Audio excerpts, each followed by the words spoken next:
ግንኙነት በመጀመሪያ ጊዜ ቶሎ ይጨርሳል፣ በሁለተኛው ግን ብዙ ይቆያል። ትክክል ነው።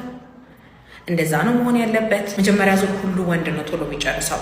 ነርቮቹ በጣም ሴንሲቲቭ ናቸው። መጀመሪያ ልክ ሲነኩ ሊጨርሱ ይችላሉ። ዶፓሚን ያለ ቁጥጥር ነው የሚለቀቀው፣ ቶሎ እንዲጨርስ ያደርጋል። ከዛ በኋላ ደግሞ ቶሎ እንዳትጨርሱ ሰዓት ሊሰጣችሁ የሚችሉ ሆርሞኖች ገና አልተለቀቁም። ስለዚህ የመጀመሪያ ዙር ቶሎ ትጨርሳላችሁ፣ ኖርማል ነው። አንድ ወንድ በመጀመሪያ ዙር በ15 ሰከንድ ጨርሶ በሁለተኛ ዙር 10 ደቂቃ ድረስ ሊቆይ ይችላል።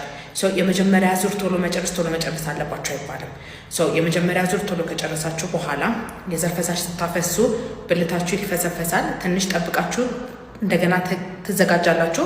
ከዛ ለሁለተኛ ዙር ደቂቃችሁ ጥሩ ሆኖ ይቀጥላል ማለት ነው። ቶሎ መጨረስ አለባችሁ የምንለው ግን የመጀመሪያ ዙር ካፈሰሳችሁ በኋላ ብልታችሁ ተፈስፍሶ እንደገና ዝግጁ ሆናችሁ ሁለተኛ ዙር ስትጀምሩ አሁንም ቶሎ መጨረስ ካለባችሁ አሁንም ከ3 ደቂቃ በታች የምትጨርሱ ከሆነ የዛኔ ነርቭ ላይ ወይም ሆርሞን ላይ ያለ ችግር ሊኖር ይችላል። መታችሁ ቼክ መደረግ ትችላላችሁ። በማንኛውም ቶሎ መጨረስ መታከም ከፈለጋችሁ ባዮ ላይ ባለው ስልክ ቁጥር ደውላችሁ ቀጥሮ ማንሳት ትችላላችሁ።